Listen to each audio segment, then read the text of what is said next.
Diangkat dari kisah nyata, film ini akan menceritakan tentang seorang pria bernama Jeffrey yang hobinya merampok restoran cepat saji. Sebelum para pegawai buka toko, diam-diam ia sudah berhasil menyelinap masuk ke sana lewat atap. Dan begitu pagi tiba, saat itulah dia beraksi. Good morning, team. No, look. Pointing it down. Okay. Kalian mungkin mulai menyadari kalau Jeffrey ini tidak seperti perampok pada umumnya. Selain tak suka kekerasan, hatinya juga terlalu lembut hingga tak tega jika melihat ada korbannya yang butuh bantuan. Contohnya seperti di scene ini, di mana ketika akan mengurung para pegawai restoran itu di sebuah ruang pendingin, salah satu dari mereka tak memiliki jaket hingga kedinginan. Karena kasihan, ia pun terpaksa meminjamkan miliknya. Cold. Are you serious? Don't worry. Okay? Happy now? Kita pun dibuat penasaran bagaimana bisa orang selembut ini nekat berbuat kriminal. Apalagi ternyata dulu ia pernah mengabdi di militer. Berdasarkan penuturannya, semua ini terjadi karena semata-mata ingin membahagiakan anaknya. Film pun mundur ke 2 tahun sebelumnya, lebih tepatnya pada saat perayaan ulang tahun putri Jeffrey yang bernama Becky. Akibat kesulitan ekonomi, jangankan membelikan hadiah, kue ulang tahunnya pun harus dibuat sendiri dan hasilnya amburadul. Rip it open. Yeah. It's cool, right? It's my old retro set. We can make almost anything that we want with this thing. Sahabat baiknya, Steve tak menyangka jika Jeffrey akan bernasib seperti ini. Padahal sewaktu di militer, orang-orang mengenalnya sebagai sosok yang jenius karena memiliki kemampuan observasi yang sangat tinggi. Cukup sekali lihat, ia mampu menghafal denah gedung beserta semua detailnya. Sayangnya, kemampuan itu ternyata tidak bisa dia manfaatkan dengan baik dalam mencari uang. How many houses is on the street? 28. Oh, you the smartest dumb nigga I ever known. Jujur saja, perkataan Steve tadi ada benarnya. Dan Jeffrey baru menyadari kalau kemampuannya itu sangat langka. Hanya saja ketika dirinya mulai yakin bisa keluar dari situasi ini, tiba-tiba istrinya kembali mematahkan semangat tersebut. I think I have it figured out now. I just gotta use my superpower and... I can't do this, Doctor. No, come on, please don't do this. Uniknya, walaupun sudah direndahkan, Jeffrey tak pernah marah. Bahkan coba memahami tekanan ekonomi lah yang membuat istrinya sampai bersikap demikian. Di tengah rasa depresi, ia tak sengaja melihat sebuah peluang. Dan disinilah ide perampokan restoran cepat saji itu dimulai. Welcome to McDonald's. Do you know what you want? 1,000 almost identical McDonald's across. Selama 2 tahun terakhir, Jeffrey telah merampok setidaknya 45 gerai McDonald. Sekali ngerampok, hasilnya bisa mencapai ratusan juta rupiah. Jadi jangan heran jika kehidupannya tiba-tiba berubah drastis. Mobil, rumah, semuanya bisa dibeli. Tapi tentu saja aksinya itu mengundang perhatian media, termasuk sahabat dekatnya.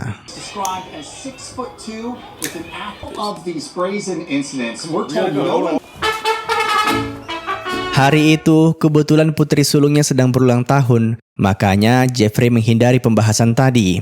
Lagi pula, hal itu coba ia rahasiakan dari semua orang.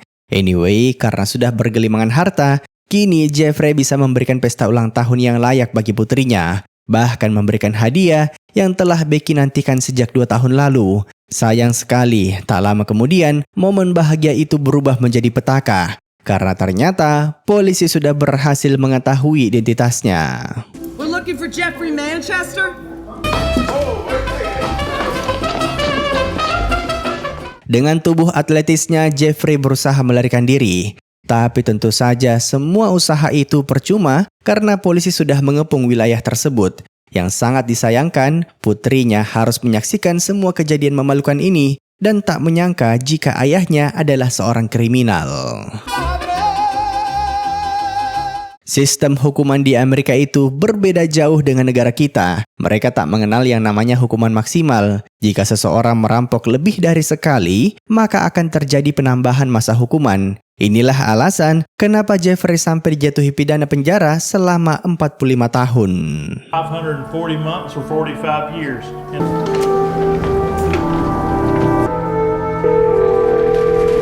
Selama di penjara, Jeffrey sangat merindukan putrinya. Tapi setiap kali nelponan, istrinya selalu menghalang-halangi pembicaraan mereka, menganggapnya sebagai sosok ayah yang gagal jadi harus segera dilupakan. Yang lebih menyakitkan lagi, belum lama setelah dijebloskan ke sana, istrinya diam-diam sudah menjalin kasih dengan pria lain. Bahkan mulai memperkenalkan ke anak-anaknya sebagai ayah yang baru. And do homework. Gary is going to help me. They said no more calls. Well, hello?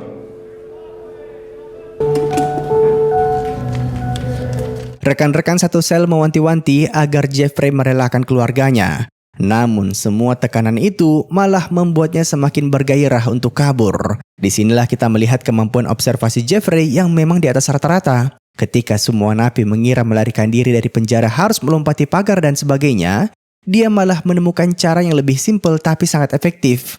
Selama berbulan-bulan Jeffrey berakting, coba mengambil hati setiap sipir maupun pegawai di penjara tersebut. Dan begitu mereka tak lagi memperhatikannya, saat itulah ia melakukan eksekusi. You smell that? Smells like you're leaking. Doesn't look too bad just yet. I appreciate it, man. Yes, sir. Have a good one. Yap, Jeffrey berencana melarikan diri dengan menyusup ke bawah truk logistik. Berdasarkan perhitungannya, bermodalkan sebuah triplex, dia mampu melewati pemeriksaan. Tapi tentu saja hal itu belum cukup. Karena umumnya, orang-orang malah tertangkap ketika sudah berhasil keluar dari penjara. Makanya ada banyak hal yang mesti dia persiapkan. Salah satunya adalah pakaian ganti agar bisa langsung berbaur dengan masyarakat. Setelah semua persiapan selesai, tibalah hari eksekusi. Seperti biasa, perabotan karya para napi akan diangkut keluar penjara. Sang sopir truk yang sudah kenal baik dengan Jeffrey tak menaruh curiga sama sekali dengan gerak-geriknya. Kesempatan ini pun langsung ia manfaatkan untuk menyelinap ke bawah mobil.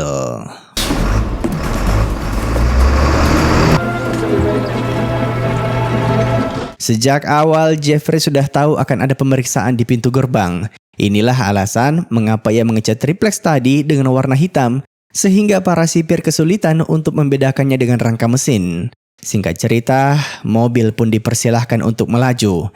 Dan setelah berkendara sekian jam, sang supir tiba-tiba berhenti di tengah jalan untuk buang air kecil. Inilah momen yang ditunggu-tunggu. Perlahan tapi pasti, Jeffrey pun turun dari kolong mobil dan berusaha mengelabui sang supir agar tak menyadari kehadirannya sama sekali.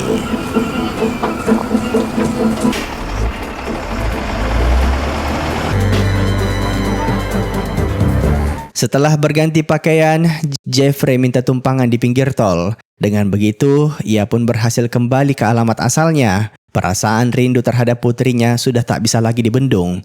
Tapi sayang sekali, para pengawas di penjara ternyata sudah berhasil menyadari pelariannya. Alhasil, mereka pun mengutus polisi untuk berpatroli di sekitaran rumahnya. Walaupun sudah rindu setengah mati, jangankan memeluk, menyapa putrinya pun Jeffrey tak mampu.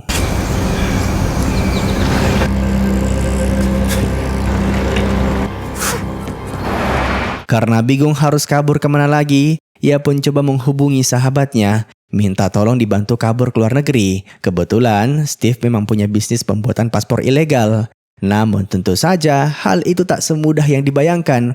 Butuh proses sekitar sebulan. Dan selama itu pula lah, Jeffrey harus bersembunyi dari kejaran polisi. Masalahnya, begitu telepon berakhir, hal yang paling ditakutkan malah terjadi. Sebuah mobil polisi tiba-tiba membuntutinya. Agar bisa mengelabui mereka, Jeffrey terpaksa masuk ke sebuah toko mainan. Sir, we're closing here in 10 minutes. Jeffrey tak bisa bersembunyi di sana lama-lama karena 10 menit lagi toko akan tutup. Tapi situasi ini malah membuatnya terbersit sebuah ide jenius. Dibanding kabur ke sana kemari, ia pun memilih untuk bersembunyi di plafon toko tersebut yang kebetulan lumayan mudah diakses lewat kamar mandi.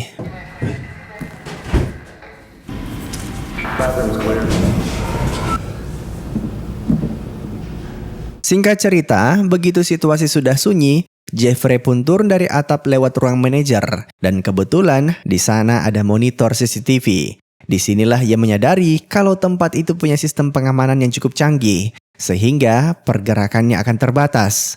Namun karena sudah lapar setengah mati, ia tetap nekat keluar dan coba mengambil sekantong coklat menggunakan semacam tongkat. Tapi tentu saja ujung-ujungnya gagal. Dibanding ketahuan kamera pengintai, ia pun mengisi perutnya menggunakan makanan yang ada. From Brown Creek Prison earlier today. Tonight was missing this afternoon. Kabar mengenai kaburnya Jeffrey ternyata diberitakan oleh berbagai media.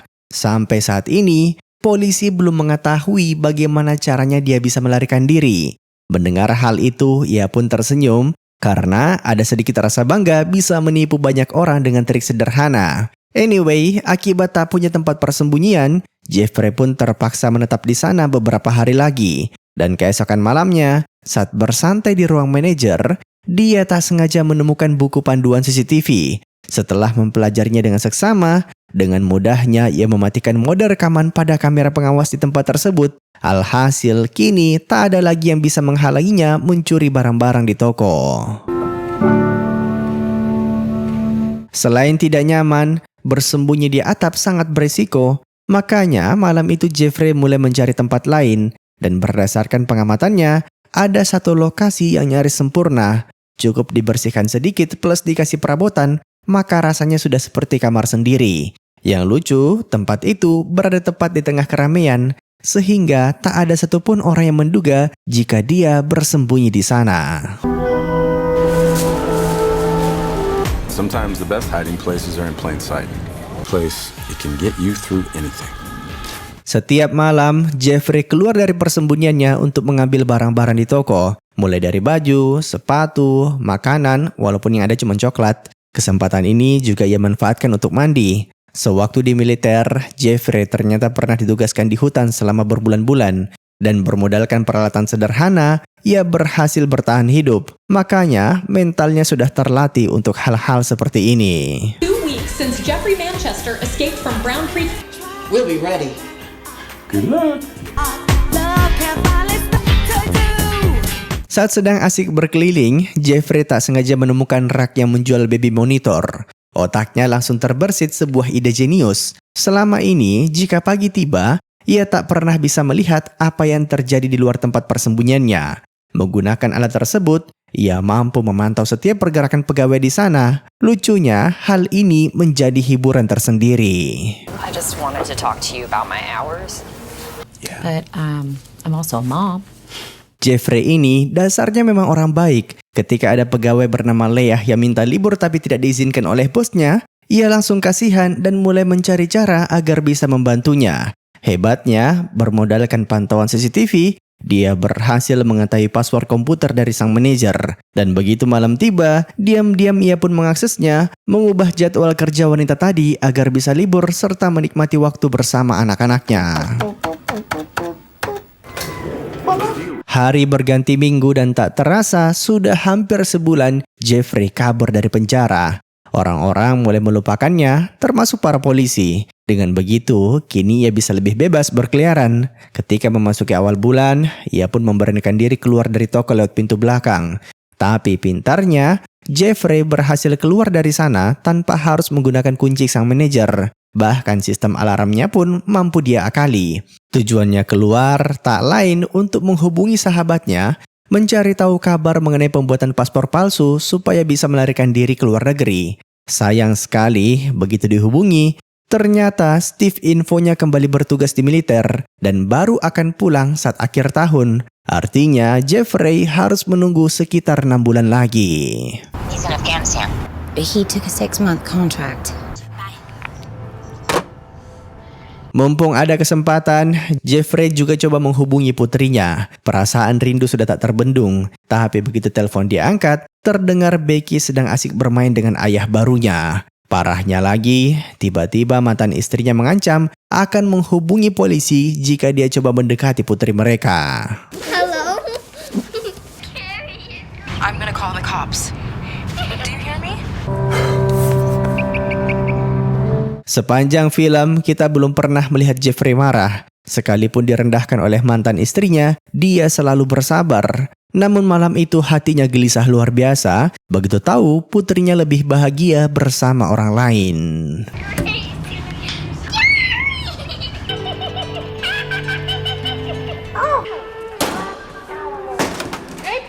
Seiring berjalannya waktu, tentu saja sang manajer toko mulai curiga dengan hilangnya beberapa barang di sana. terutama stok coklat yang tiba-tiba menipis. Tapi sejauh ini, ia mengira semua itu hanyalah ulah pegawainya sendiri. Melihat orang lain difitnah akibat ulahnya, membuat Jeffrey merasa bersalah dan segera mengembalikan sebahagian besar barang curiannya. Oh iya guys, walaupun masih lama, Jeffrey sudah membulatkan tekadnya akan bersembunyi di toko tersebut hingga Steve pulang dari Afghanistan. Agar tidak lupa hari, ia pun memasang semacam kalender. Nah, tentu saja, 6 bulan bukan waktu yang singkat. Rasa bosan mulai melanda, dan satu-satunya hiburannya di siang hari adalah melihat aktivitas dari para pegawai di sana lewat kamera pemantau. Uniknya, ada satu orang yang mulai menarik perhatiannya. Walaupun janda anak 2, Leah terlihat masih cantik, dan yang paling penting sangat perhatian dengan orang-orang di sekitarnya. Contohnya, ketika ia mengajak sang manajer agar mau menyumbangkan sebagian besar mainan bekas mereka ke gereja. Tapi sayangnya, permintaan itu ditolak. Melihat hal ini, Jeffrey jadi terbersit sebuah ide.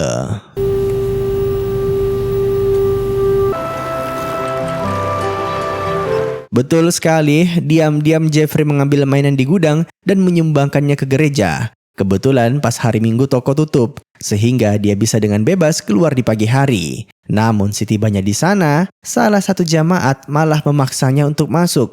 Sebenarnya, situasi ini membuat Jeffrey cukup senang, karena sudah lama ia tak pernah berinteraksi dengan manusia. Apalagi setelah acara berakhir, terdapat semacam prasmanan.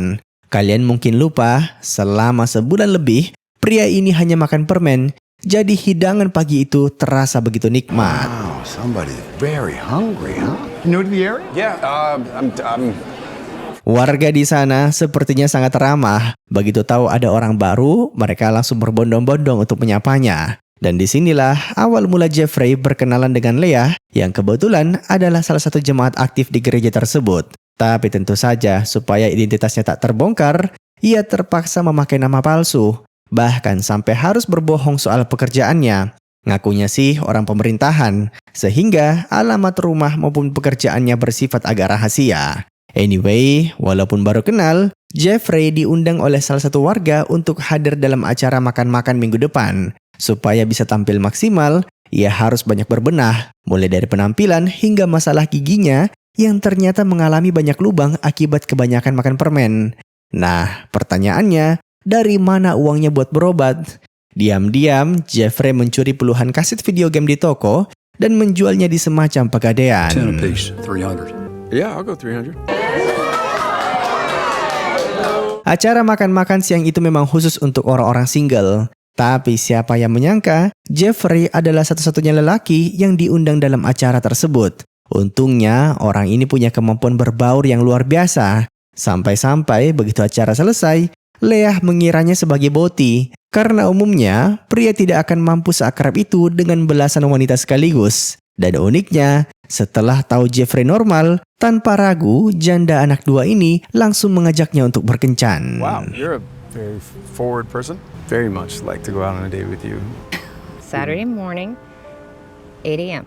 Hari yang ditunggu-tunggu pun tiba dan keduanya menghabiskan waktu di taman. Lucunya, tak banyak hal yang bisa mereka perbincangkan karena Jeffrey berusaha menyembunyikan identitas aslinya. Walau demikian, hal tersebut sudah cukup untuk meyakinkan Leah agar mau membawa hubungan mereka ke tahap yang lebih lanjut. Ya, kalian tahulah gimana budaya barat, baru kenal langsung bobo bareng. Anyway, kencan tadi berjalan lancar. Tapi Jeffrey jadi kepikiran bagaimana perasaan pacarnya seandainya tahu statusnya sebagai buron. Tapi di lain sisi, akhirnya rasa kesepiannya juga perlahan terobati. Maka dari itu, ia pun memutuskan untuk menjalaninya saja. Bahkan beberapa malam kemudian, Jeffrey kembali bertamu sambil membawa banyak hadiah untuk kedua putri Leah. And another question? Thanks. Nice to meet you. I have homework. Putri sulung Leah sepertinya masih belum bisa menerima fakta jika ibunya menjalin kasih dengan pria baru. Namun hal itu tak mematahkan semangat Jeffrey. Bahkan semakin lama, mereka semakin sering menghabiskan waktu bersama layaknya keluarga. Anak bungsu Leah malah terlihat sangat menikmati momen-momen tersebut karena Jeffrey memang mudah akrab sama semua orang. Masalahnya, seiring waktu, Jeffrey yang ahli dalam observasi menyadari kalau semua tindakannya ini salah dan cepat atau lambat akan membawa petaka. Tapi di lain sisi, hatinya juga sudah terlanjur nyaman. Rasanya tak mau melanjutkan pelariannya jika harus berpisah dengan mereka. I knew I had to leave. I just didn't want to go alone. No, I can't do that. My life is here, John. Di suatu malam, ketika sedang asik mandi di toilet, Jeffrey tiba-tiba mendengar suara. Dan begitu dicek, ternyata berasal dari sang manajer toko. Entah kenapa dia mampir ke sana saat tengah malam. Tapi yang jelas saat ini dirinya dalam masalah besar. Sebab di tengah-tengah toko terdapat banyak gantungan pakaian yang baru saja habis dicuci. Jika sampai ditemukan, maka habislah riwayatnya. Begitu ada kesempatan, Jeffrey pun berusaha menyingkirkannya. Tapi hasilnya malah seperti ini. What the fuck? Huh?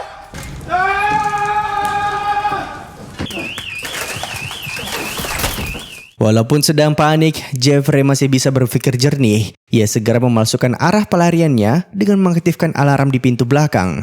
Lalu kembali bersembunyi di tempat rahasianya. Tak lama kemudian, polisi pun datang ke TKP. Dan sesuai dugaan, trik simpel tadi berhasil mengecoh mereka. He's naked. He came at me. So we really believe he went out this way. Tapi masalah belum selesai karena sekarang si manajer toko akhirnya menyadari bagaimana bisa banyak barangnya yang hilang. Belum lagi sistem kamera CCTV-nya yang tiba-tiba berhenti merekam. Kejadian ini juga menghebohkan jagat media. Dan semua orang di kota mulai penasaran siapakah pria tanpa busana itu. Nah, karena kebetulan kerja di tempat kejadian, para jemaat di gereja pun mulai menginterogasi Leah mengenai kabar ini. It was cold outside and a homeless man needed to take a shower. Desperate, they had to bathe in a toy store sink. $1,000 in video games stolen. Banyak orang yang menertawakan kejadian kemarin. Dan jujur saja, Jeffrey merasa malu sekaligus sedih karena menyadari betapa salahnya tindakannya selama ini. Parahnya lagi, belum selesai satu masalah, tiba-tiba masalah lain muncul. Di mana putri sulung Leah merasa cemburu dengan Jeffrey karena bisa sering menghabiskan waktu dengan ibunya. Sampai-sampai tak sempat mengajarinya cara menyetir mobil. This weirdo, and we're supposed to just accept it.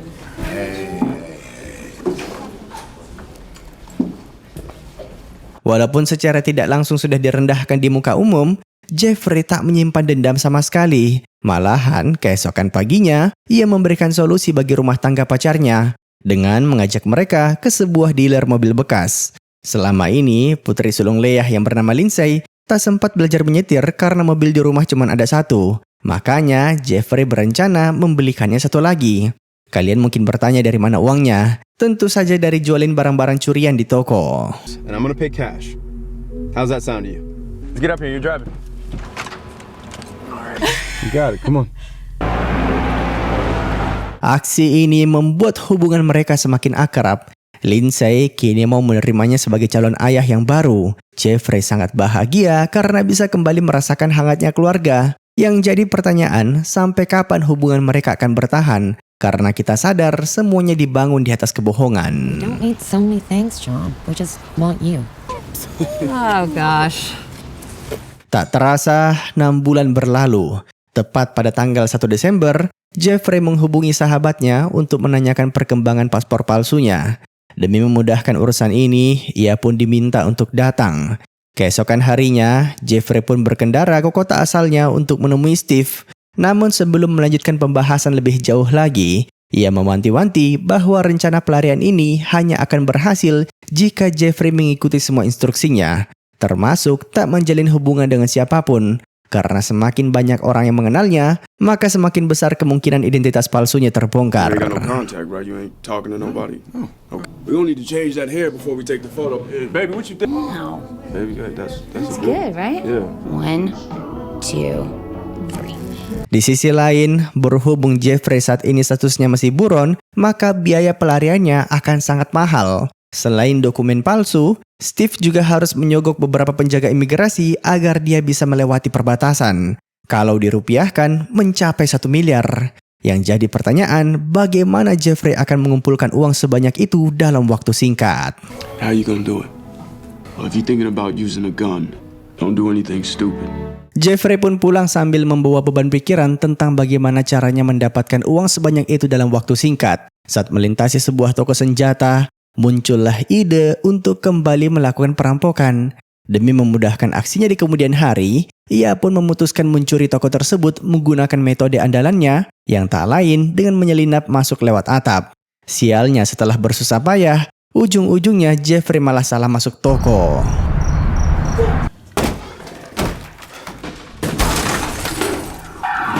Tindakannya ini terkesan spontan dan ceroboh, sampai-sampai merusak etalase toko, dan semua itu hanya demi mengambil sebuah pistol serta rompi anti peluru. Lalu langsung menerobos keluar, meninggalkan kekacauan yang nyaris menarik perhatian polisi. Beruntungnya, Jeffrey berhasil kabur dan kembali bersembunyi di toko mainan. Keesokan harinya, terdengar sebuah pengumuman bahwa toko akan buka lebih lama dari biasanya karena Natal sebentar lagi tiba. Dengan begitu, pemasukan toko ini juga meningkat berkali-kali lipat. Bahkan saking banyaknya, sang manajer memutuskan untuk menyetor semua hasil penjualannya ke bank setiap hari Selasa pagi dan akan dijemput oleh seorang petugas keamanan. Mendengar kabar itu, Jeffrey akhirnya menemukan targetnya dan langsung menyusun rencana perampokan tepat di hari tersebut. Tak lupa, ia juga mengubah jadwal kerja Leah agar saat beraksi nanti, sang kekasih tidak berada di TKP. There's gonna be a lot of money coming in and we need to be ready for it. Yeah, getting a lot of these lately. Good for your arm. Sebelum waktu eksekusi tiba, Jeffrey tetap menjalani hari-harinya seperti biasa dengan menjemput Lindsay dari sekolah dan mendekor rumah mereka penuh dengan ornamen Natal. Leah terlihat sangat senang ketika melihat hasilnya. Dan malamnya, keluarga ini pun menghabiskan waktu dengan beribadah di gereja. Suasana bahagia meliputi ruangan tersebut. Namun Jeffrey justru terlihat menahan tangis karena tepat setelah acara selesai, kemungkinan besar mereka akan berpisah selamanya.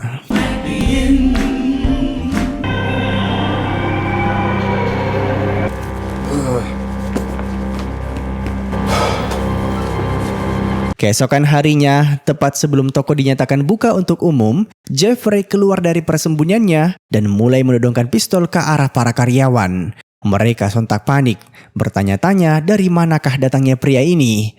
Nah, berhubung ini hari setoran, kala itu si anggota keamanan yang bertugas mengambil uang juga berada di toko. Dan Jeffrey terpaksa memukulnya hingga pingsan karena coba memberikan perlawanan.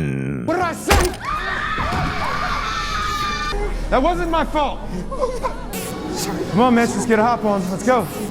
Setelah semua pegawai dipastikan terikat, Jeffrey memerintahkan sang pemilik toko untuk membuka berangkas incarannya.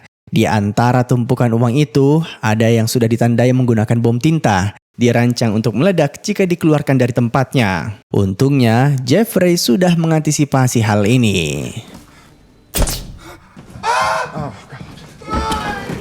Perampokan kali ini berjalan mulus karena Jeffrey coba bersikap dingin. Pokoknya tak ada lagi tuan baik hati. Namun hal itu ternyata tak bisa bertahan lama. Karena ketika melihat petugas pengamanan tadi berlumuran darah, ia langsung merasa bersalah dan coba memanggil polisi. Sayangnya, berselang beberapa detik kemudian, Leah tiba-tiba muncul.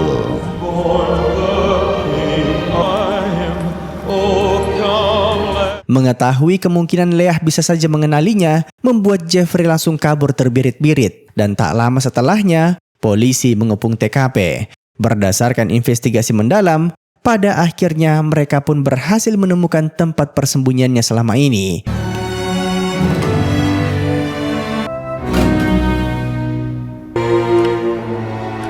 Polisi juga coba menginterogasi Leah tentang bagaimana sosok yang dilihatnya tadi. Dari raut wajahnya, kita bisa menyimpulkan jika wanita ini sudah menyadari siapakah perampok tersebut. Jeffrey segera menyerahkan uang hasil curian tadi kepada Steve. Dan akhirnya mendapatkan seluruh dokumen yang dia impikan untuk memulai hidup baru di Venezuela. Namun yang tak dia sangka adalah ternyata jadwal keberangkatannya akan dilakukan besok hari. Kabar ini membuatnya terjebak dalam dilema, karena besok seharusnya ia menghadiri jamuan Natal bersama kekasihnya, sekaligus mengucapkan selamat tinggal ke mereka. Steve juga memperingatkannya agar menghapus semua jejaknya selama bersembunyi, termasuk rekam medis Jeffrey sewaktu berobat di dokter gigi. Asal kalian tahu, tak jarang polisi mencocokkan identitas seseorang menggunakan gigi. Maka untuk mengatasi masalah tersebut, malamnya ia terpaksa menyusup ke klinik lalu membakar semua file yang ada di sana.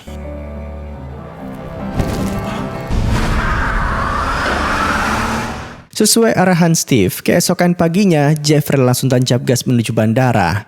Namun sepanjang jalan Leah tak berhenti menelpon, padahal sejak tadi ia sudah berusaha melupakannya. Bahkan matanya sampai berkunang-kunang. Pada akhirnya ia pun tergoda. Saat panggilan diangkat, Leah menanyakan apakah Jeffrey akan datang dalam jamuan nanti malam. Dan hatinya tiba-tiba hancur berantakan ketika wanita ini mengucapkan satu kalimat sakral. I love you, John.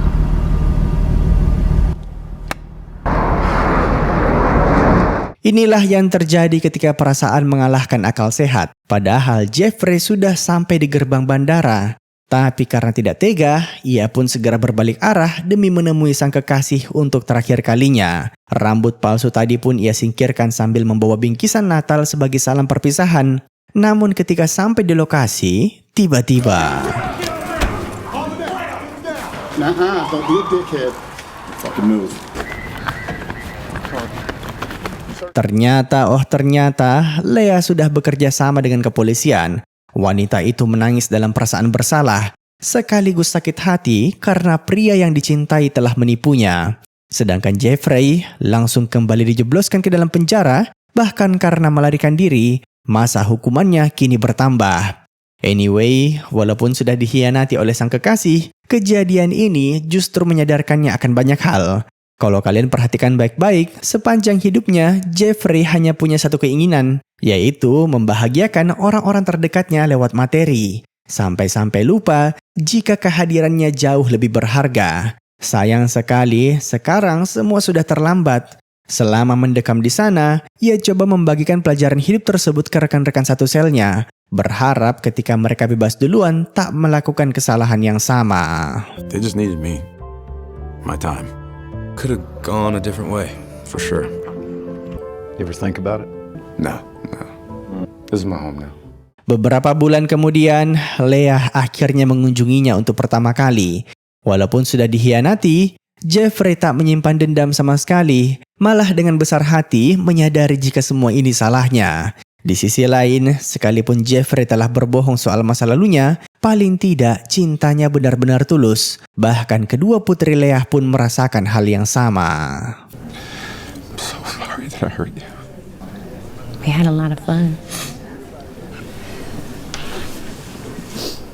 Di akhir film, kita diberitahu jika Jeffrey ternyata sempat coba melarikan diri lagi sebanyak 2 kali. Entah alasannya karena apa, tapi kemungkinan besar sebab ingin melihat kondisi putrinya. Di saat yang sama, Leah akhirnya menikah dengan pria lain. Tentu saja Jeffrey patah hati, tapi mau bagaimana lagi? Toh dia baru akan bebas di tahun 2036. Nah, kalian mungkin penasaran kan bagaimana foto asli dari pria ini? Tenang saja, ini dia orangnya.